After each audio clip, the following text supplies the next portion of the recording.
Bismillahirrahmanirrahim. Assalamualaikum warahmatullahi wabarakatuh. Innal hamdalillah nahmaduhu wa nasta'inuhu wa nastaghfiruh wa na'udzu billahi min syururi anfusina wa min sayyiati a'malina. Man yahdihillahu fala mudilla lahu wa man yudlilhu fala hadiya lahu. Wa asyhadu an la ilaha illallah wahdahu la syarika lah wa asyhadu anna Muhammadan abduhu wa rasuluhu amma ba'd. Ikhwatal iman rahimani wa rahimakumullah. Alhamdulillah, Allah mudahkan saya dan panjenengan semuanya untuk hadir di majelis ilmu di Mushola Al-Hijrah Desa Sidomulyo, Pronojiwo, Lumajang.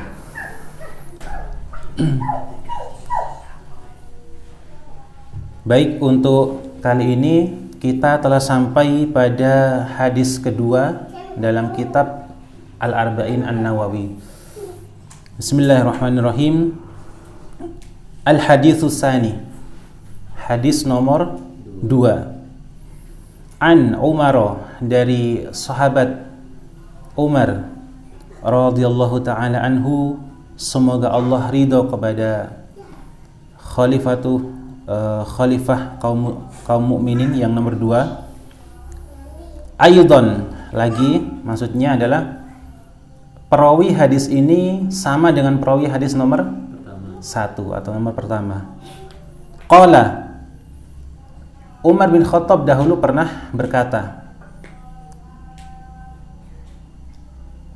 Bainama nahnu julusun 'inda Rasulillah sallallahu alaihi wasallam zata yaumin. Dahulu kami pernah duduk-duduk bersama dengan Rasulullah sallallahu alaihi wasallam. Jadi satu hari beliau duduk-duduk bersama dengan para sahabat, termasuk ada Umar di dalamnya. Idz tala'a 'alaina rajulun. Maka kemudian tiba-tiba muncul secara tiba-tiba seorang laki-laki. Muncul seorang laki-laki. Syadidu bayadhi thiyabi, yang mana pakaiannya sangat putih. Pakaiannya sangat putih. Syadidu sawadi sya'ri, dan rambutnya sangat hitam.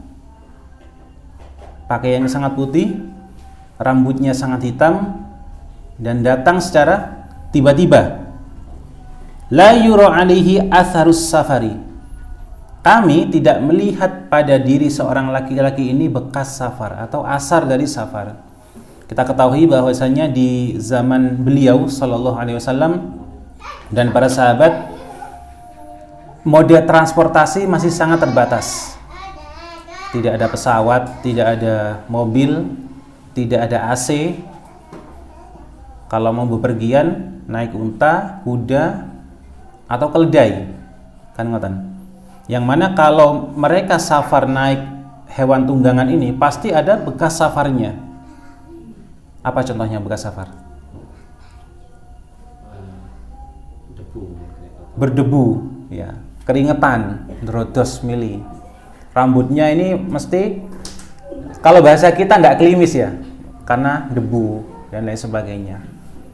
Atau nun sewu, badannya bau keringat. Nah, itu asarus safar atau bekas dari bepergian. Wala ya'rifuhu minna ahadun, dan salah satu di antara kami tidak ada yang kenal sama orang ini. Salah satu di antara kita tidak ada yang mengenal orang ini. Orang ini siapa? Tidak ada yang tahu, tidak ada yang kenal. Nah, dalam keterangan yang lain, saya lihat di website alukah.net ya. Jadi ada beberapa website bahasa Arab itu yang diasuh oleh para masyayikh. Insya Allah rujukannya tidak ngawur ya. Ini saya ambil dari alukah.net. Wa kana fil ghalibi ya'tihi fi surati Dihya al-Kalbi as-sahabi. Biasanya ini rajulun yang dimaksud adalah siapa? Nanti saja ya. Nanti saja di akhir. Karena kalau di bahas sekarang klimaksnya sudah selesai, maka ke belakangnya tidak seru. Nah, selanjutnya wala ya'rifuhu minna ahadun. Tidak ada yang kenal satupun di antara kita, tidak ada yang kenal akan seorang laki-laki yang datang ini. Hatta jalasa ila Nabi sallallahu alaihi wasallam, sampai orang ini madhep ke Rasulullah, duduk di depan Rasulullah sallallahu alaihi wasallam. Fa asnada rukbatayhi ila rukbatayhi. Maka kemudian orang ini menempelkan lututnya ke lutut Rasulullah.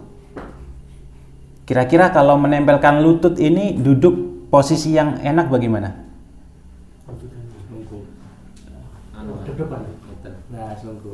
Seperti iftiros ya. Nah, kurang lebih seperti itu. Jadi beliau datang secara tiba-tiba, kemudian duduk di depan Rasulullah sallallahu alaihi wasallam dan menempelkan lututnya ini di lutut Rasulullah sallallahu alaihi wasallam. Wasana'a kaffaihi ala fakhidhaihi, dan setelah dia duduk menempelkan lututnya, beliau menempelkan telapak tangannya di paha Rasulullah.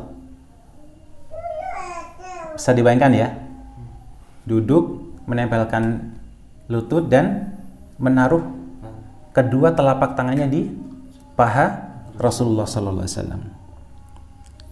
Waqala, maka kemudian orang ini bertanya atau berkata, "Ya Muhammad, wahai Muhammad."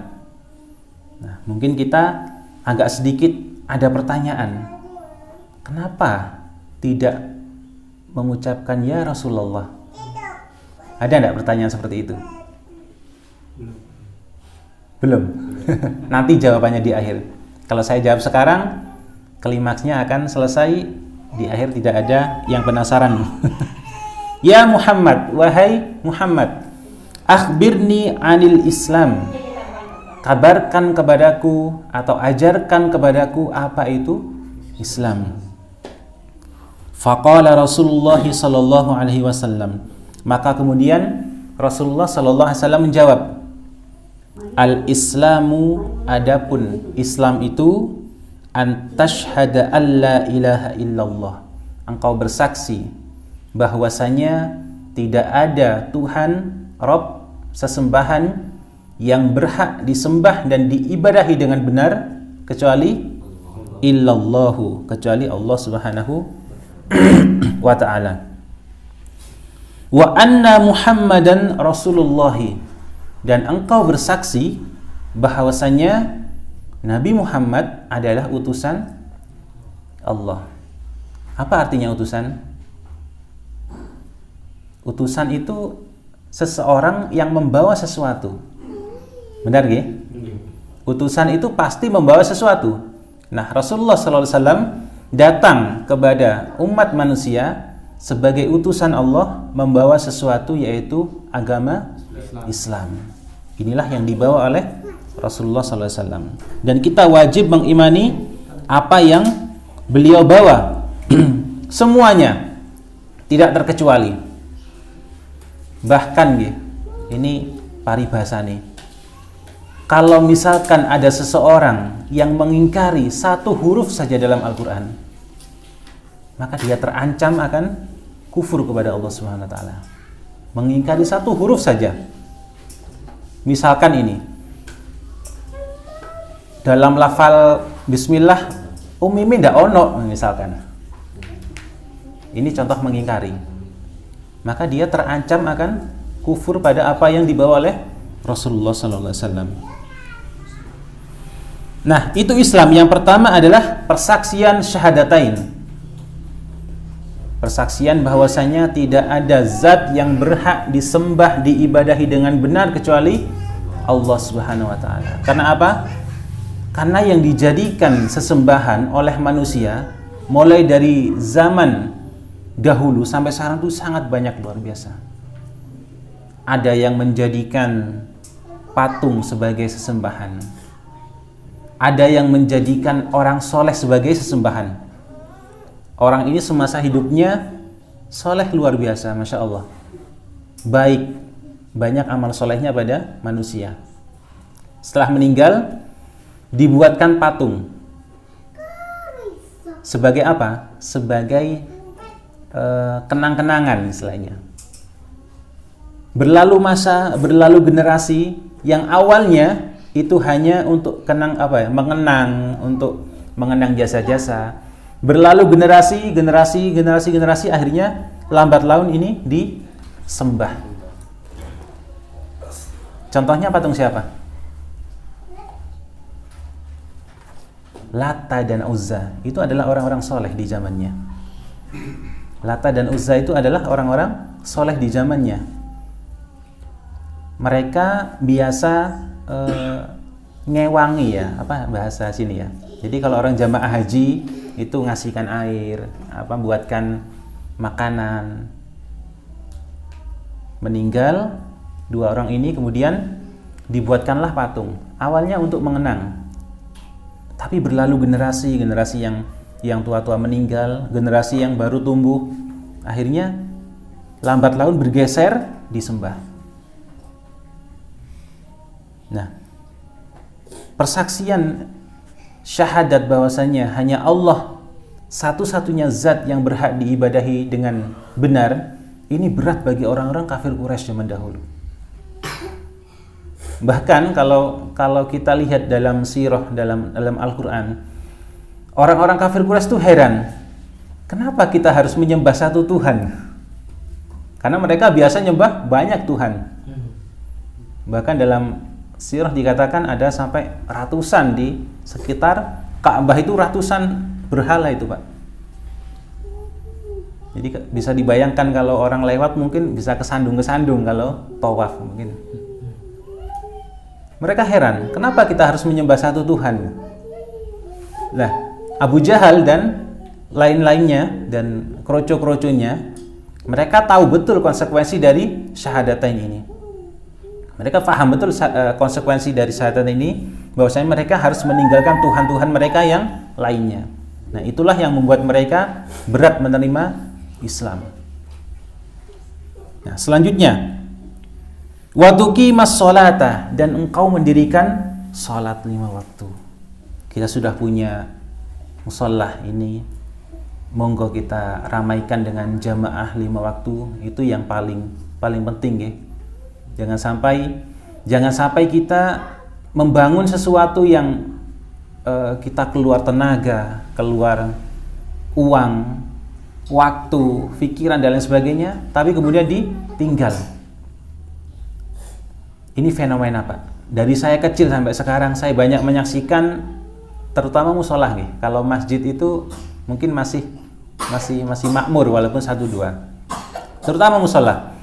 Banyak musholah di desa-desa, saya tahu sendiri, itu direnov. Rusaknya itu bukan karena dipakai, tapi karena lama tidak dipakai. Jadi misalkan bangun, kemudian ditinggal. Akhirnya ya bagaimana sesuatu yang tidak ditinggali pasti akan rusak. Terus mulai tumbuh lumut, mulai keropos, akhirnya mereka merenovasi musholah yang sebenarnya tidak dipakai. Ini kan eman nggih. Nah, Islam atau rukun Islam yang kedua berupa mendirikan salat 5 waktu ini adalah sesuatu yang sangat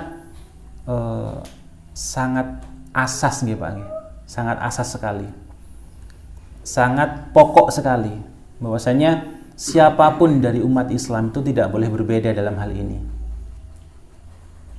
Kalau dalam rakaat taraweh itu nggak masalah kita berbeda, asalkan sama-sama memiliki dalil.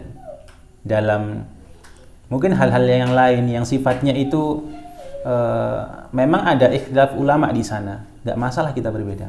Tapi kalau sholat jangan sampai ditinggalkan, Kalau ada misalkan ada orang Islam mengatakan sholat 5 waktu itu tidak wajib, wah ini sudah indikasi kuat ini nggak beres nih. Dalam bahasa lebih ringkasnya adalah sesat. Nah, Rasulullah sekarang sedang mengkabarkan tentang asasnya Islam. bahwasanya Islam itu dibangun atas pondasi yang pertama syahadatain, yang kedua sholat 5 waktu. Namanya pondasi itu tidak boleh tidak, kan ngoten. Pondasinya musola al-hijrah ini ada batu, ada pasir, ada semen, air. Niku nggih. 4 nih nggih. Ini pondasi, Pak. Panjenengan mau buat model apapun bangunan di atasnya, ini tidak boleh tidak. Jangan sampai ditinggalkan. Walaupun hanya satu. Oh, tidak usah pakai batu wes, nggak apa-apa wes, diganti sama gabus misalkan. Lebih murah. Tidak bisa. Ini asas. Sesuatu yang asas, sesuatu yang memang pokok itu tidak boleh ditinggalkan. Nah, sholat diantara salah satunya. Kemudian nomor 3, watu tiyaz zakata, dan engkau mengeluarkan zakat. Zakat ini waktunya adalah di akhir-akhir Ramadan, menjelang sholat Id. Itu monggo panjenengan mengeluarkan zakat. Kemudian yang keempat, watasuma ramadhana, dan engkau berpuasa di bulan Ramadan. Dan kita insya Allah saat ini sedang menjalankan pokok keislaman yang nomor 4 ini, Pak. Semoga Allah Subhanahu wa Ta'ala memberikan kita hati yang salim, hati yang benar-benar ikhlas dalam beribadah, dalam menjalankan semua perintah-perintah Allah. Tidak ada keinginan kita untuk dipuji orang, untuk sesuatu yang sifatnya hanya duniawi. Wa tahujjal baita, dan asas atau pokok Islam yang nomor 5 adalah engkau berhaji ke Baitullah. Berhaji ke Baitullah. Ini istata'ta ilaihi sabila. Dengan poin catatan adalah engkau mampu untuk ke Baitullah, mampu secara fisik dan non fisik. Non fisiknya itu materi, Pak, bisa fulus uangnya. Nah, ini Islam itu dibangun atas 5 pondasi. Kalau musalah al-hijrah ini dibangun atas 4 pondasi yang tidak boleh tidak diganti, maka Islam dibangun di atas 5 pondasi yang tidak boleh diganti. 5 hal ini semua umat Islam harus sepakat. Syahadatain. Nggih. Syahadatain, terus apa tadi? Salat 5 waktu, zakat, puasa, haji ke Baitullah. Ini adalah dasar pondasi, Pak. Kita tidak boleh berbeda dalam hal ini. Kalau panjenengan memilih rakaat tarawih beda nggak masalah, insya Allah, selama masing-masing ada dalilnya. Tapi kalau ini tidak boleh berbeda, apalagi mengingkari misalkan, atau mengganti. Waduh, mas aku sik durung iso nang Ka'bah ya, apa lek hajinya ke Gunung Sawur misalkan. Tidak boleh seperti itu. Gimana kalau puasa Ramadannya di bulan Sya'ban saja misalkan? Tidak boleh. Namanya puasa Ramadan ya di bulan Ramadan. Paham ya? Ini adalah pondasi Islam. Rasulullah SAW sedang menjelaskan tentang apa itu Islam yang kita kenal dengan nama rukun Islam. Kemudian qala sodaqta, laki-laki ini menjawab, engkau benar. Aneh ya? Orang ini bertanya tapi juga membenarkan. Nah, kata Umar bin Khattab, fa'ajibna lahu, maka kemudian kami takjub, kami takjub akan orang ini, kami heran akan orang ini. Yas'aluhu wa yusaddiquhu, wong iki takon tapi benerno dhewe gitu loh. Dia tanya, dia juga membenarkan. Maka ini membuat para sahabat heran. Tapi kalau Rasulullah tahu. Nah, kemudian orang ini melanjutkan pertanyaannya. Qala fa akhbirni 'anil iman. Maka kabarkan atau ajarkan kepadaku tentang apa itu iman. Qala, maka kemudian Rasulullah sallallahu alaihi wasallam menjawab, antu'mina billahi, Yang pertama, iman itu adalah engkau beriman kepada Allah Subhanahu wa taala. Iman itu artinya tasdik, Pak. Membenarkan apa-apa yang datang dari Allah Subhanahu wa taala, maka kita wajib mengimaninya. Nggak masuk akal, Pak, misalkan. Akal kita itu terbatas loh, Pak. Bener, akal kita itu terbatas. Jangankan tentang memahami apa itu mukjizat, ya. Mata kita tuh sering tertipu oleh keadaan alam. Ada yang namanya fata morgana, ya. Fata morgana itu biasanya kalau panjenengan di padang pasir yang agak luas, itu biasanya akan melihat sekilas di kejauhan ada semacam air. Nah, itu tipuan. Kita mengalami apa yang terjadi pada makhluk saja kita sudah tertipu, sudah tidak mampu akal ini, apalagi memahami Allah, memahami semua yang dimaksudkan Allah. Tidak mungkin kita tahu. Ibaratkan gini, Pak, otak kita itu Pentiumnya 1 cuma sedangkan apa yang dimaksud Allah itu Pentiumnya mungkin sudah ribuan Pentium, misalkan seperti itu, maka tidak akan mampu. Nah, iman itu adalah kita percaya dan mengimani apa-apa yang Allah turunkan, termasuk kita beriman kepada Allah Subhanahu wa ta'ala. Itu yang pertama. Yang kedua, wa malaikatihi, dan kita beriman kepada malaikat-malaikat Allah. Kita beriman kepada malaikat-malaikat Allah. Kalau kita bicara malaikat Allah itu sangat banyak, luar biasa, Masya Allah. Ada sebuah hadis yang menjelaskan tentang keadaan malaikat hamalatul arsy. Malaikat hamalatul arsy niku malaikat pemikul arsy. Jadi Allah itu punya singgasana, arsy namanya. Itu ada beberapa malaikat yang memikulnya. Dalam sebuah hadis dikatakan, aku diizinkan oleh Robku untuk menceritakan atau mengkabarkan keadaan malaikat hamalatul arsy. Dawuhnya Rasulullah kama qala.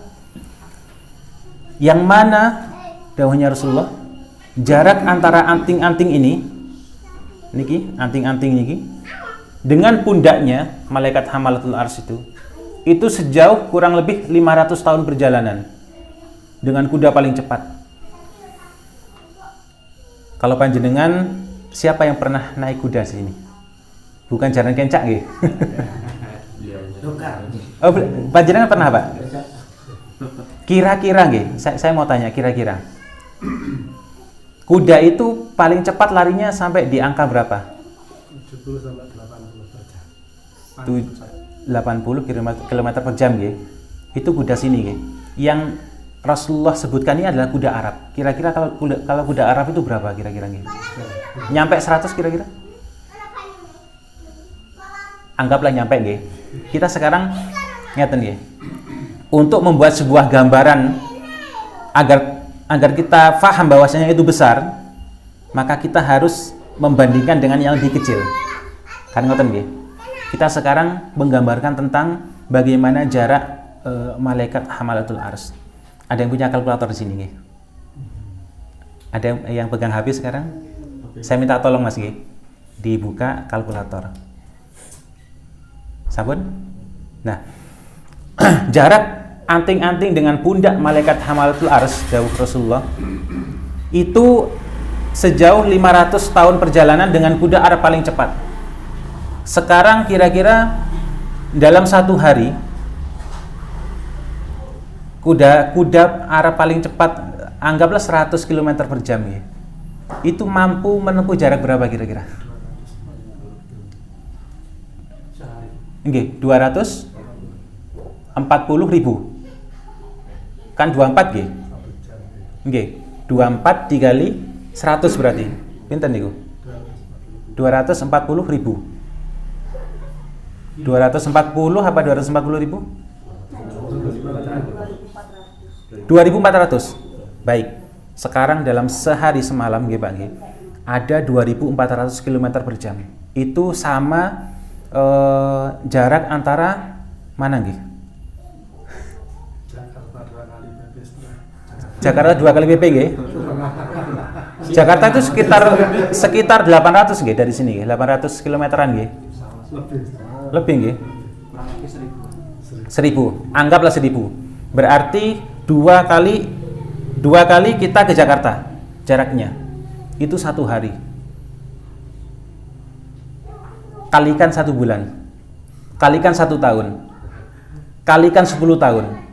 Kalikan 100 tahun. Kalikan 500 tahun. Saya yakin semua dari kalkulator panjenengan langsung ngeheng langsungan. Tidak akan mampu untuk menghitung ini.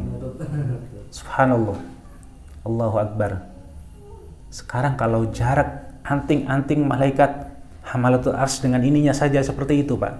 Bagaimana jarak antara ujung kepala dengan ujung kakinya?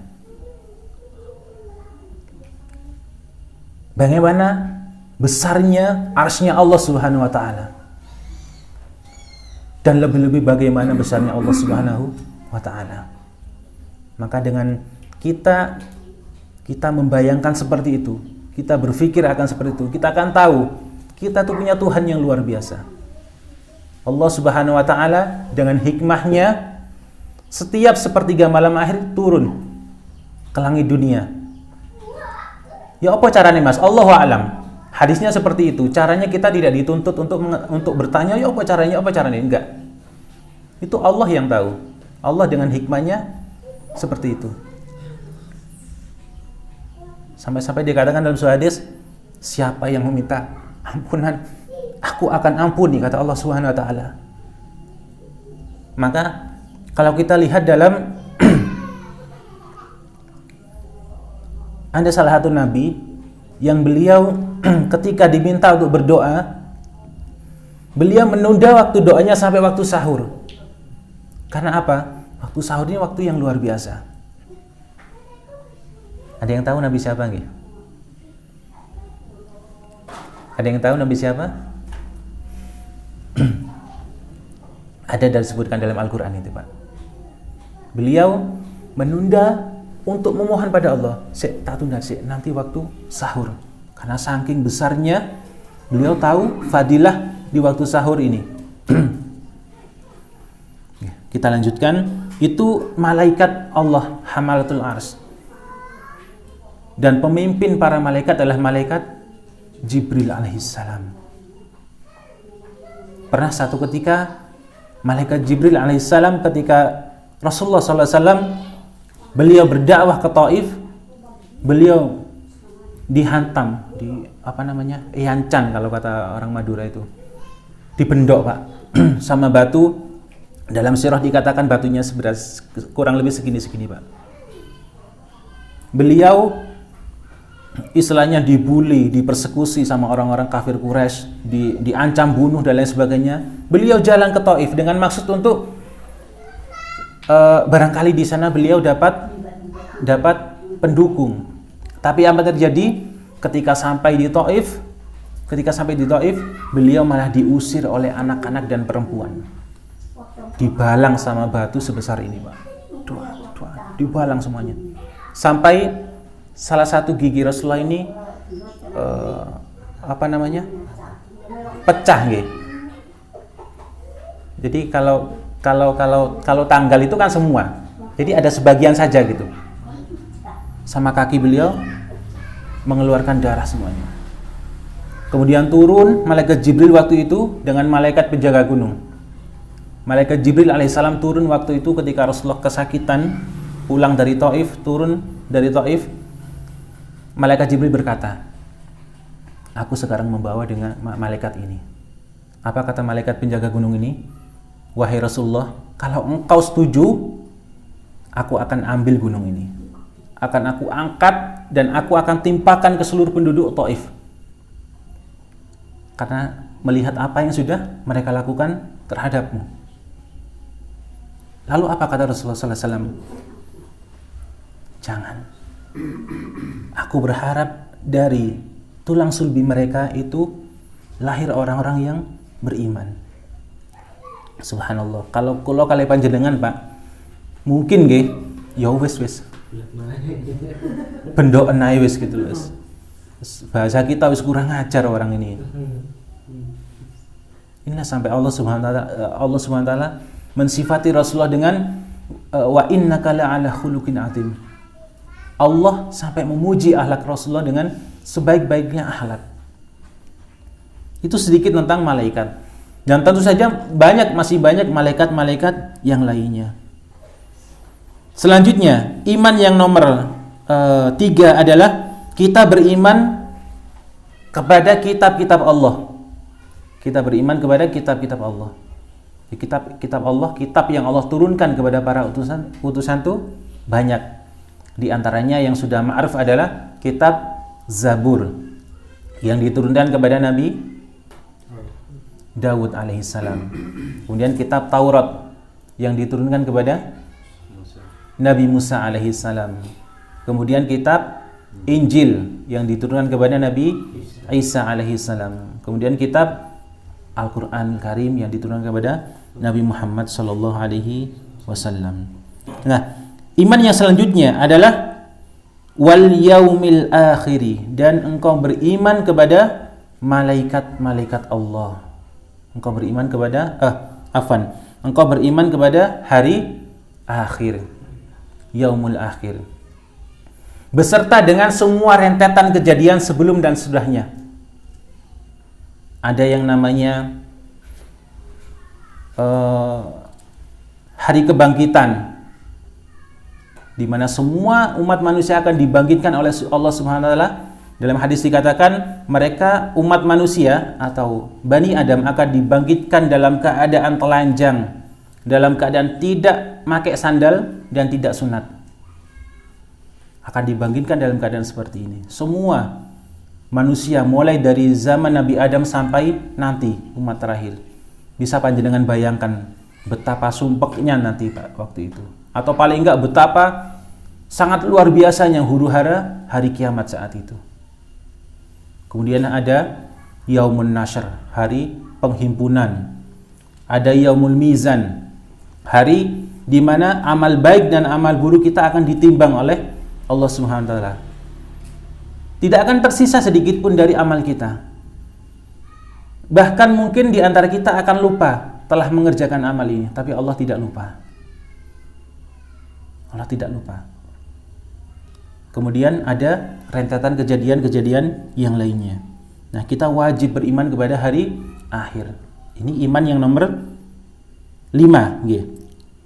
Selanjutnya wa tu'mina bil qadari khairihi wa syarrihi, dan engkau beriman kepada takdir Allah Subhanahu wa taala, ketetapan Allah Subhanahu wa taala, baik dan buruknya. Baik dan buruknya. Kalau yang baik ini mudah untuk nerima, Pak nggih. Wah, aku nerima saiki oleh rezeki 10 juta misalkan. Ya pasti nerima. Tapi bagaimana dengan keadaan saudara-saudara kita di erupsi Semeru kemarin? 4 bulan yang lalu. Saya baru kemarin Pak, ketemu dengan anak si Fulan. Beliau ini, anak ini, bapak dan ibunya itu terseret oleh lahar Semeru. Sebatang kara saat ini anak ini, bersama dengan adiknya. Yang saya yakin dia sudah bisa berpikir. Mungkin sekitar kelas 5-6 SD. Semalam saya ketemu sama dia. Pripun kalau itu menimpa kita? Di usia yang seperti itu, yang ibarat kata skill masih belum punya untuk bertahan hidup, masih tidak bisa mencari uang dan lain sebagainya, maka beriman kepada takdir Allah yang seperti ini itu butuh keimanan kepada Allah. Tidak mudah untuk menerima takdir yang buruk. Makanya salah satu tipikal kaum mukmin adalah ketika mereka ditimpa musibah, mereka akan bersabar kepada Allah Subhanahu wa taala. Dan sabar itu adalah innamas sabru indas sadamatil ula. Sesungguhnya sabar itu ada pada hantaman yang pertama.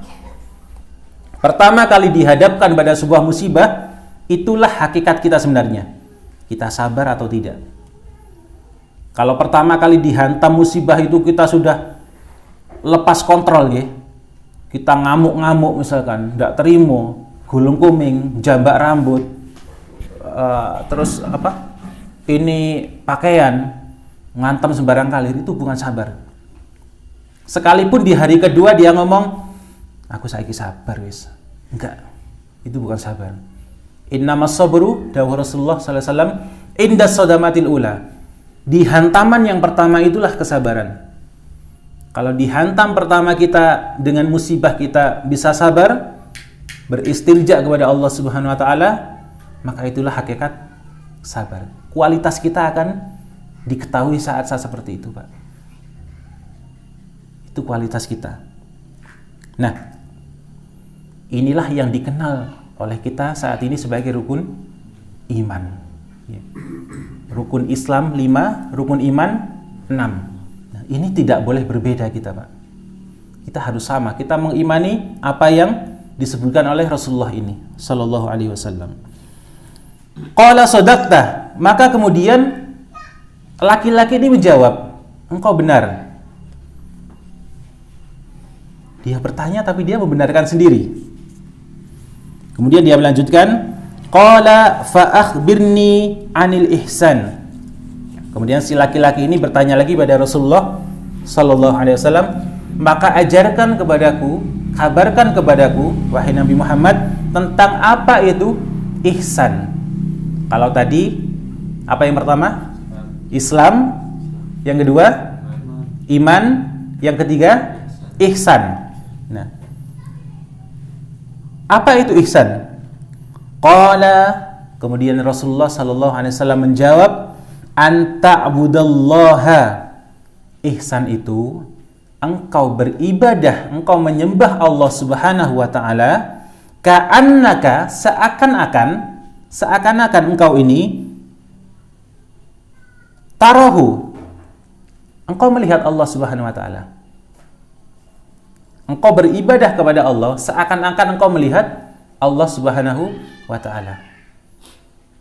Orang kalau bekerja dan ada mandor di depannya, kira-kira dia main-main nggak? Kecuali kalau dia sudah bosan kerja misalkan. Pasti dia main-main, golek perkara, golek gara-gara, dan dipecat. Tapi kalau dia masih butuh uang itu, butuh gaji, pasti saya yakin dia akan menunjukkan bahwasanya dia itu kerja dengan sangat rapi. Apalagi kita sedang beribadah kepada Allah, Pak. Nah, ihsan itu, derajat ihsan itu akan kita capai ketika kita mampu seperti ini. Kita beribadah kepada Allah Subhanahu wa taala seakan-akan kita melihat Allah. Bukan membayangkan fisik Allah nggih. Jism Allah nggih, tidak ya. Jangan disalah tafsirkan. Seakan-akan kita melihat Allah Subhanahu wa taala. Fa illam takun tarahu. Waduh, aku ndak iso bayangno sedang melihat Allah iki. Piye ya Mas ini? Fa illam takun tarahu, maka ketika engkau tidak mampu membayangkan bahwasanya engkau sedang melihat Allah, fa innahu yaraka, maka sesungguhnya Allah itu melihat engkau. Sesungguhnya Allah itu melihat engkau. Ini adalah tingkatan ihsan dari seorang muslim, Pak. Tingkatan ihsan dari seorang muslim, seorang hamba. Nah, selanjutnya qala fa akhbirni 'anis saah. Orang ini bertanya lagi, wahai Nabi Muhammad, kabarkan kepadaku, ceritakan kepadaku tentang hari kiamat. Kapan kira-kira kiamat? Mungkin bahasa kita seperti itu nih. Maka dijawab oleh Rasulullah sallallahu alaihi wasallam, qala mal mas'ulu anha bi'a'lama minas sa'ili. Sesungguhnya yang ditanya, aku, Rasulullah maksudnya, tidak lebih tahu dari yang bertanya. Engkau maksudnya. Sesungguhnya yang ditanya tidak lebih tahu dari yang bertanya. Dan ini termasuk adab, Pak. Termasuk adab ketika ada seseorang yang kita lihat beliau itu berilmu dan sebenarnya dia bisa menjawab. Dia bisa menjawab, kemudian dia bertanya pada kita. Seperti itu. Nah, qala fa akhbirni an amaratiha. Maka baiklah, sekarang kabarkan kepadaku tentang bagaimana tanda-tanda dari hari kiamat itu? Ciri-cirinya, kejadian apa saja kira-kira yang itu menandakan hari kiamat akan datang? Maka kemudian qala Rasulullah sallallahu alaihi wasallam menjawab, antalidal amatu rabbataha, ketika seorang budak perempuan melahirkan anak majikannya. Nah, ini para ulama menjelaskan ada dua penjelasan. Yang pertama, nanti di akhir zaman itu akan banyak sekali perbudakan. Akan banyak sekali perbudakan. Dan budak ini otomatis ada ketika ada perang, Pak. Kenapa perbudakan tidak bisa dihapuskan? Selama perang terus ada, maka perbudakan akan ada. Karena perbudakan ini adalah akibat dari sebuah sebab. Pahami nggih? Perbudakan ini adalah akibat dari sebuah sebab. Sebabnya apa? Perang.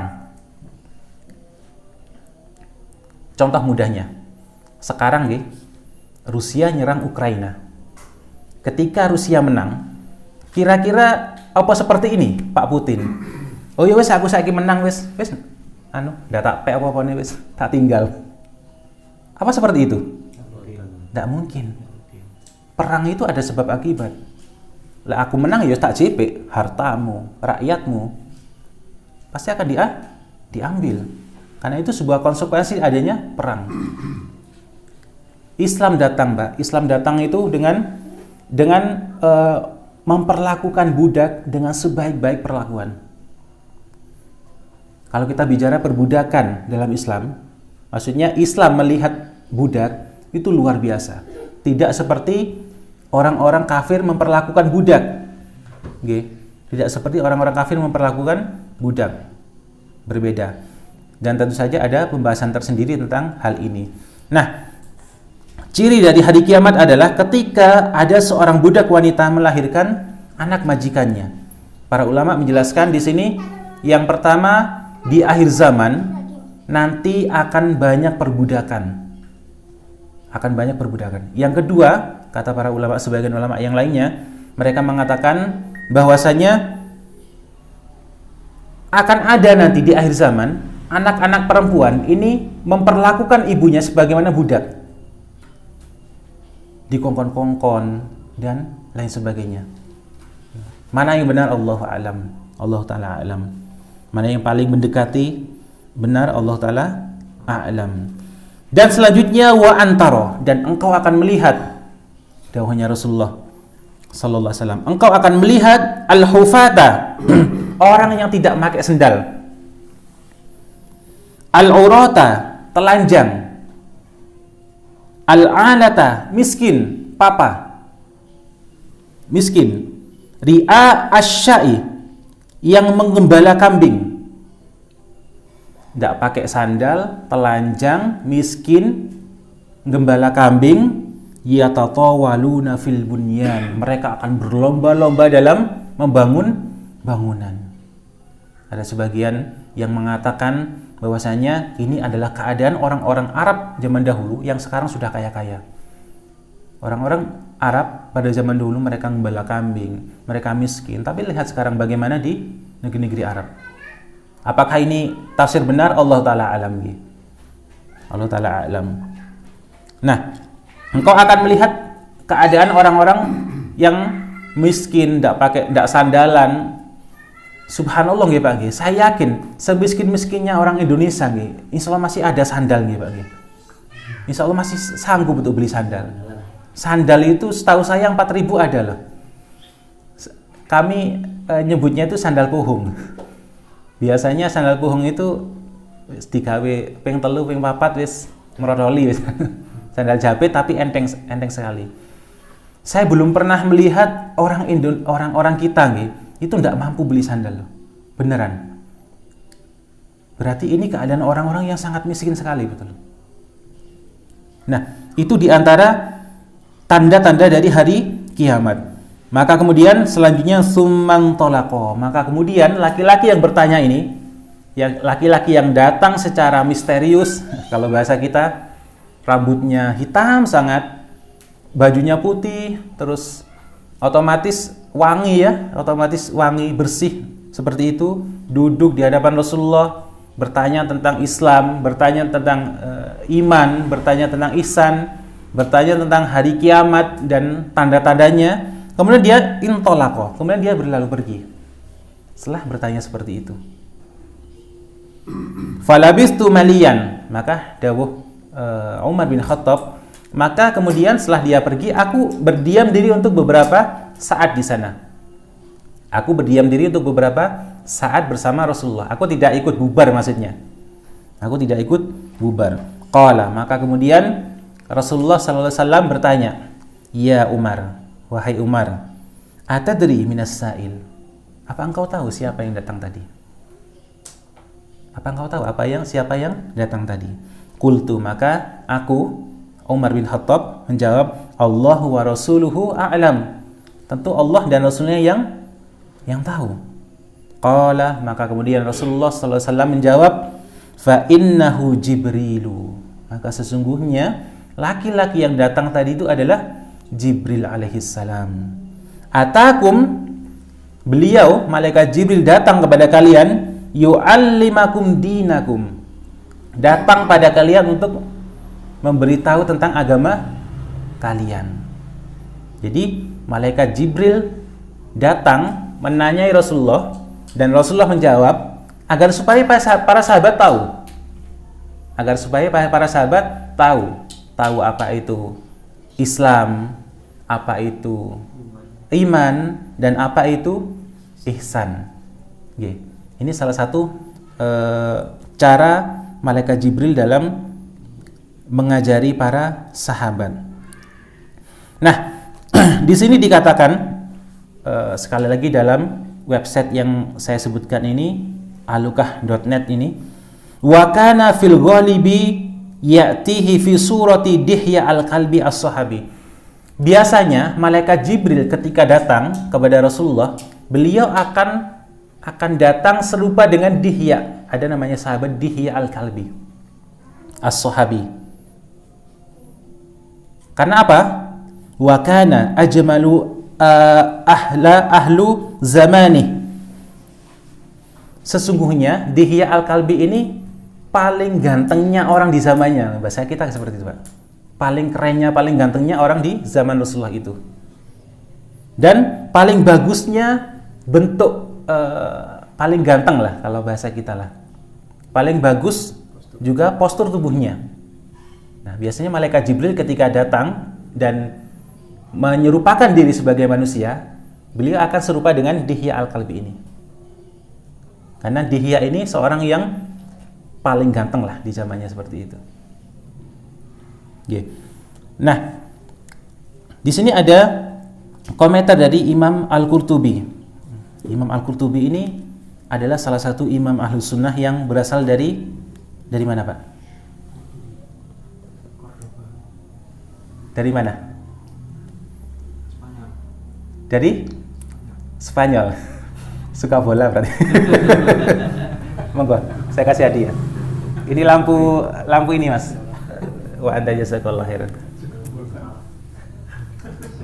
Subhanallah ya. Panjenengan bisa bayangkan, Pak nggih. Ulama zaman dulu itu ono sing bule loh. Kalau bahasa kita ya. Ulama zaman dulu itu enggak melulu orang Arab.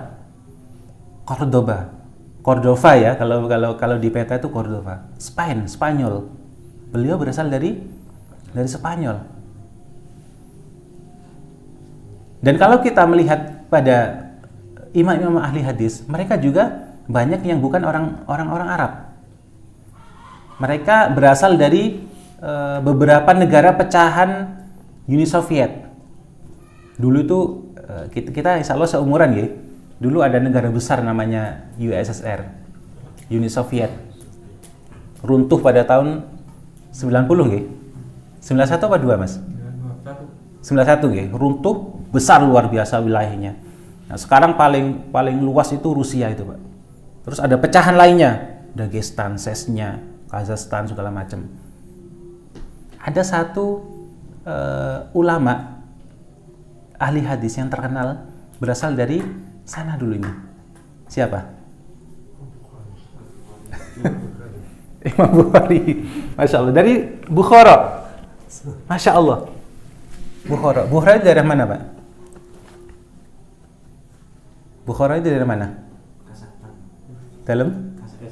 Kazakhstan. Coba searching saja nanti. Intinya ada di daerah Asia. Asia Tengah atau Asia Selatan itu. Allah alam, nanti bisa dicari itu. Banyak ternyata ulama-ulama ahli hadis yang bukan dari negeri Arab, bukan orang Arab asli maksudnya, nggih. Bukan dari orang-orang Arab asli. Atau kita tarik pada zaman sekarang. Pernah dengar namanya Syekh Al-Arnaud? Syekh Al-Arnaud. Pernah dengar nggih?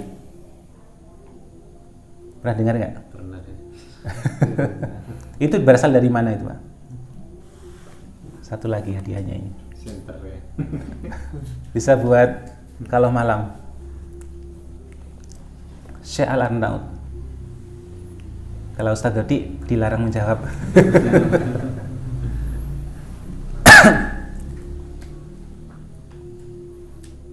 Syekh Al-Arnaud itu adalah laqab atau gelar bagi para ulama yang berasal atau imigran ya bahasanya ya dari daerah Albania.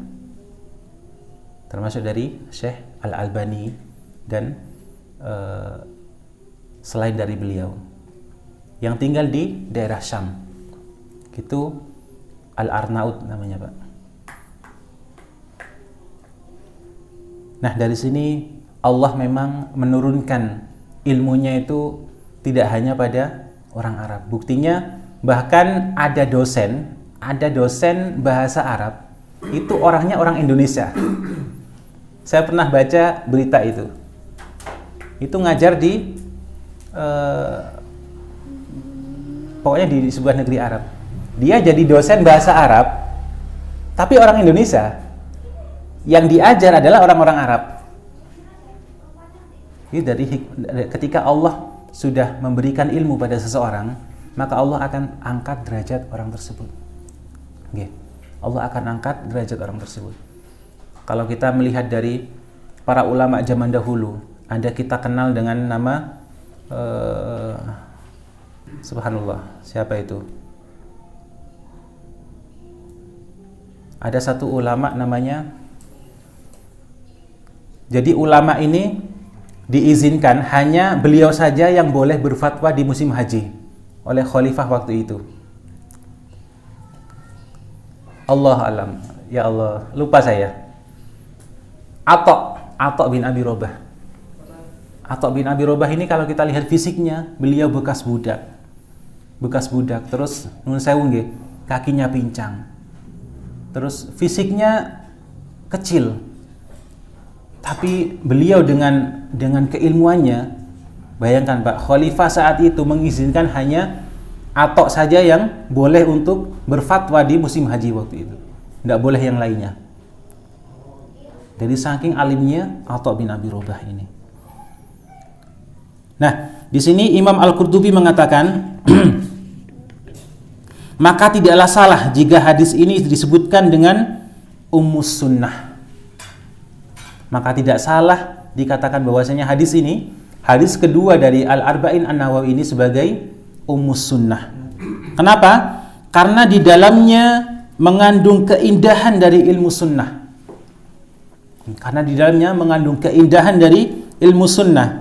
Sebagaimana surat Al-Fatihah disebut dengan Ummul Quran, karena di dalamnya mengandung keindahan dari makna-makna yang terkandung dalam Al-Quranul Karim. Ini komentar dari Imam Al-Qurtubi.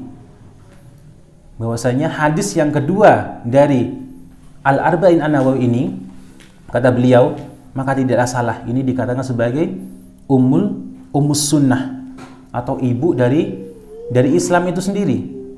Lengkap punan, Pak. Ada penjelasan tentang Islam di dalamnya. Penjelasan tentang iman, penjelasan tentang ihsan, penjelasan tentang hari kiamat, tentang tanda-tanda hari kiamat. Subhanallah. Nah, terkait dengan panggilan ya Muhammad, masih dalam referensi dari alukah.net ini dikatakan di sana bahwasanya malaikat memanggil ya Muhammad itu ada dua kemungkinan, Pak. Ada dua kemungkinan. Yang pertama adalah sebelum adanya at-tahrim. At-tahrim itu semacam penghormatan khusus kepada Rasulullah. Jadi Rasulullah tidak boleh dipanggil dengan Muhammad. Kalau bahasa saya orang Madura itu cangkolang, Pak. Apa cangkolang itu kalau bahasa ini? Dalam? Jambal. Lah, jambal nggih. Nah, itu semacam itulah at-tahrim itu semacam tidak boleh jambal seperti itu. Itu kemungkinan yang pertama. Kemungkinan yang kedua, karena al-hurmah itu khusus untuk Bani Adam, tidak untuk para malaikat. Paham nggih? Rasulullah ketika diajak Mi'raj oleh malaikat Jibril, ditanya oleh malaikat yang menjaga pintu-pintu langit itu dengan tidak dipanggil dengan Rasulullah. Dan mereka memanggil dengan Ahmad atau Muhammad. Di sini penjelasan para ulama yang kedua, kemungkinan yang kedua ini adalah at-tahrim itu khusus untuk Bani Adam. Jadi kalau Bani Adam tidak boleh memanggil Nabi Muhammad dengan panggilan ya Muhammad gitu aja. Itu jambal namanya, cangkolang. Tapi kalau malaikat itu tidak terkena hukum ini. Mana yang benar Allah Ta'ala a'lam. Ya, mungkin ini yang bisa kami sampaikan. Semoga bermanfaat ya. Semoga bermanfaat dalam kita menanti berbuka puasa. Ilmu yang didapatkan ini semoga bermanfaat untuk jenengan dan bisa disampaikan pada yang lain yang tidak hadir. Yang benar dari Allah tentu saja, dan yang salah dari diri saya pribadi. Saya mohon maaf. Kita akhiri dengan doa kafaratul majlis. Subhanakallahumma wa bihamdika asyhadu an la ilaha illa anta astaghfiruka wa atubu ilaik. Assalamualaikum warahmatullahi wabarakatuh.